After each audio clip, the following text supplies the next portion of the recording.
ఏదైతే చెప్పారో కూటమి ప్రభుత్వం వచ్చిన వెంటనే ఎయిర్పోర్ట్ తీసుకొస్తామన్నది, అలాగే రైల్వే జోన్ తీసుకొస్తామన్నారు.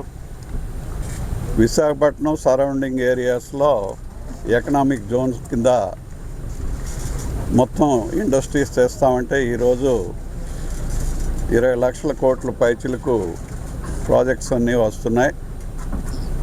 చెప్పింది చేయటం అనేటటువంటి చంద్రబాబు నాయుడు గారికి అలవాటు. ఇది 2002-03లో ఆయన మలేషియా వెళ్ళి వచ్చాక భోగాపురం ఎయిర్పోర్ట్ పెడదాము అని ఒక నిర్ణయం ఆ రోజు తీసుకున్నటువంటి నిర్ణయం. అప్పటి నుంచి ఇప్పటి వరకు కూడా మరి భోగాపురాన్నే ఆయన చేసినటువంటి పరిస్థితి. అంటే చెప్పింది చంద్రబాబు నాయుడు గారు తప్పకుండా చేస్తారు అనే దీనికి ఇది ఒక నిదర్శనం. అట్లాగే రైల్వే జోన్ కూడా వచ్చింది. మరి ఇప్పుడు మన మిత్రులు చెప్పారు, మొత్తం అంతా చెప్పారు. ఈ వెనుకబడినటువంటి జిల్లాలో అని మనకు ఒక ముద్దు పేరు ఇచ్చేసి ఉంచేసేవారు. అది ఎన్టీఆర్ వచ్చిన తర్వాత, చంద్రబాబు నాయుడు గారు వచ్చిన తర్వాత వెనుకబడిన జిల్లా కాదు, నెగ్లెక్టెడ్ జిల్లాలు, అలక్ష్యం చేయబడినటువంటి జిల్లాలు అని చెప్పి మరి ఎన్టీ రామారావు గారు, చంద్రబాబు నాయుడు గారు చెప్పి ఆ అలక్ష్యం చేయబడినటువంటి విషయాన్ని పక్కకు పెట్టి ఈ రోజున మొన్న నేను ఒక పేపర్లో చూసా, భారతదేశంలో అతివేగంగా అభివృద్ధి చెందుతుండేటటువంటి టౌన్స్లో విశాఖపట్నం వచ్చింది. జాబ్ క్రియేషన్లో కూడా 5th ప్లేస్లో ఉంది. అంటే ఇవన్నీ రావటం వల్లనే ఈ క్రెడిట్ సంక్షేమం, అభివృద్ధి రెండు కళ్ళు అని చెప్పినటువంటి చంద్రబాబు నాయుడు గారికి, కూటమి ప్రభుత్వానికే దక్కుతుంది. ఇవన్నీ రావటానికి డబుల్ ఇంజిన్ సర్కార్ కింద మోడీ గారు మనకు సహాయం చేశారు. అదేవిధంగా పవన్ కళ్యాణ్ గారి సహాయం కూడా మనకు పూర్తిగా ఉంది. మరి మీకు అందరికీ చాలా టైం అవుతుంది కాబట్టి thank you very much. Alluri Sitaramaraju international airport Bhogapuram మనకు 1వ తారీఖు గౌరవ ప్రధానమంత్రి గారు, గౌరవ ముఖ్యమంత్రి గారు, డిప్యూటీ సీఎం గారు, అలాగే అందరూ ప్రముఖ వ్యక్తుల ద్వారా మనకు ఇక్కడ ఓపెన్ కాబోతుంది.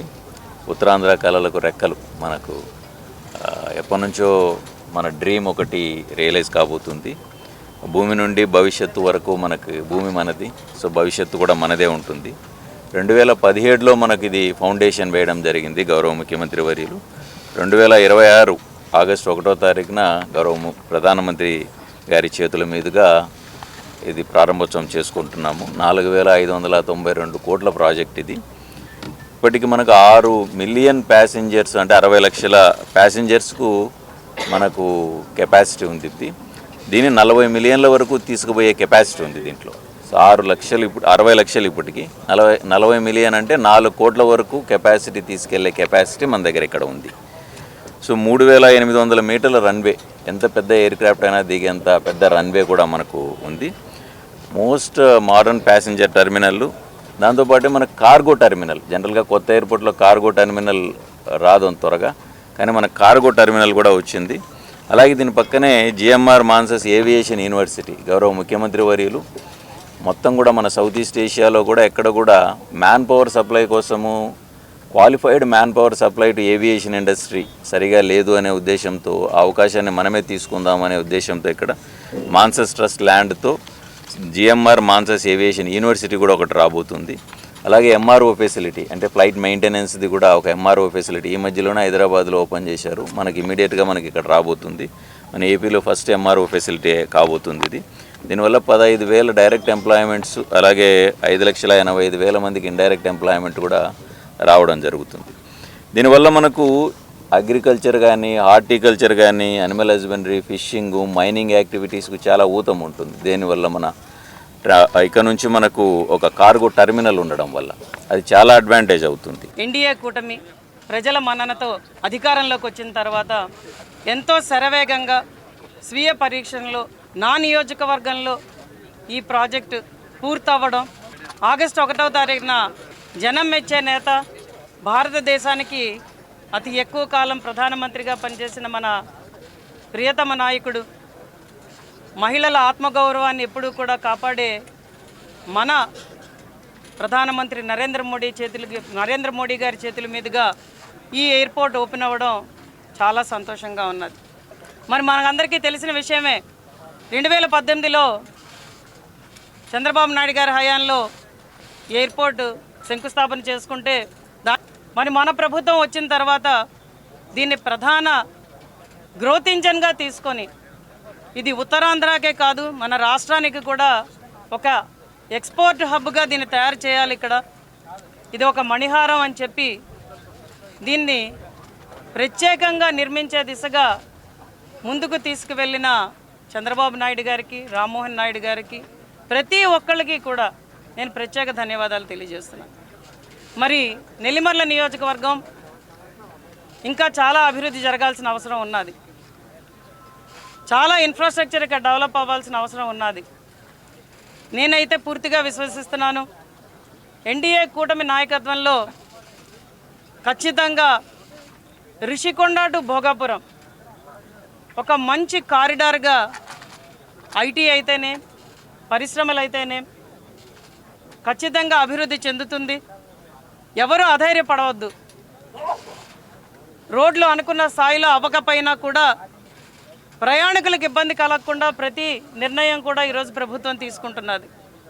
అవన్నీ కూడా ప్రజలు స్వాగతించాలి, పాత్రికేయ మిత్రులు కూడా స్వాగతించాలి. ఖచ్చితంగా ప్రజలు మెచ్చే ప్రభుత్వంగా ఎన్డీఏ కూటమి ప్రభుత్వం ఎప్పుడూ నిలబడుతుంది.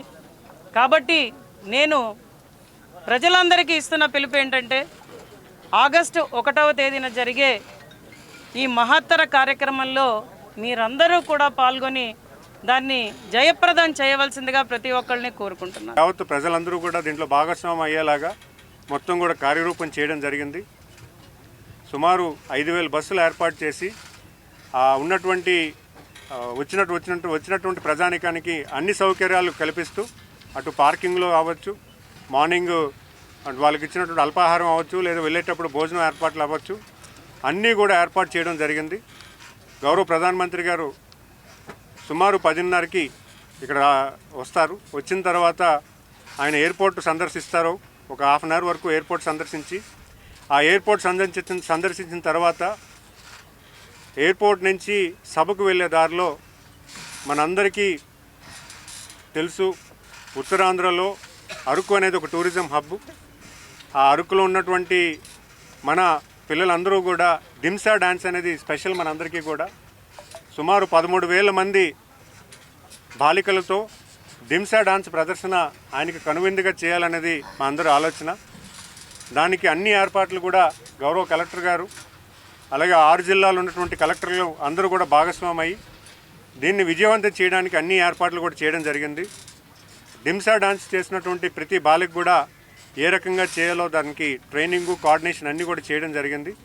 అలాగే గౌరవ ప్రధానమంత్రి గారు కూడా దింసా డాన్సు తిలకించిన తర్వాత బహిరంగ సభకు వచ్చి ప్రజలందరినీ కూడా ఉద్దేశించి 1 గంటన్నర వరకు కూడా ఒక సభ మాట్లాడడానికి చేయడం జరుగుతుంది. మరి ఇంతటి సభని ఏర్పాటు చేయడానికి ముఖ్య కారణం మనందరం కూడా, ఉత్తరాంధ్ర ప్రజలందరూ కూడా మనందరం కూడా ధన్యవాదాలు తెలియజేసుకోవాల్సిన అవసరం ఉంది. ఎందుకంటే ఇంత మన ప్రాంతానికి అభివృద్ధి కావాల్సింది. ఎందుకంటే ఇప్పుడు మనం గౌరవ శాసనసభ్యులు కళావంటర్ గారు చెప్తున్నారు, ఉమ్మడి ఆంధ్రప్రదేశ్లో ఉత్తరాంధ్రకి ప్రాముఖ్యత ఎంత ఉందంటే అప్పట్లో చాలా తక్కువ ఉండేది. అప్పుడు నందమూరి తారక రామారావు గారు వచ్చినప్పుడే దీని తాలూకు ప్రాముఖ్యత అనేది ఎక్కువగా జరిగిందనే విషయాన్ని ప్రస్తావిస్తూ, మరి గౌరవ ముఖ్యమంత్రి గారు బాధ్యత తీసుకున్న తర్వాత అనేక విధాలుగా ఈ ప్రాంతాన్ని అభివృద్ధికి ఏ రకంగా చేస్తారనే విషయాన్ని ప్రస్తావిస్తూ, ఇప్పుడు కూడా ఆయన కూడా ఈ ప్రాంతాన్ని మరింత ఉన్నతమైన స్థానానికి తీసుకెళ్ళడానికి అటు ఎయిర్పోర్ట్తో పాటు మూలపేటలో ఒక పోర్టు పెట్టడం కానీ, ఆ పోర్టు నిర్మాణానికి కార్యరూపం చేయడంలో కానీ, విశాఖపట్నంలో ఐటీ రంగపరమైనటువంటి అభివృద్ధి కలవర్చడానికి ఏ రకంగా చర్యలు తీసుకున్నారో అవన్నీ కూడా ప్రస్తావించడం, అలాగే ప్రపంచ స్థాయిలో ఉన్నటువంటి ఆర్సెనల్ మిట్టల్ స్టీల్ ప్లాంట్ ఇక్కడ తీసుకురావడంలో కానీ, ఇవన్నీ కూడా ఉత్తరాంధ్రకి తీసుకొచ్చే దశగా అటు గౌరవ ప్రధానమంత్రి గారు, గౌరవ ముఖ్యమంత్రి గారు చేశారు. కాబట్టి ఈ సభని విజయవంతం చేయడానికి అన్ని వేళల్లో అందరు ప్రజానీకాన్ని చైతన్యపరుస్తూ సభని తీసుకెళ్ళడానికి మీ అందరూ కూడా కార్యరూపం చేయడం జరిగింది.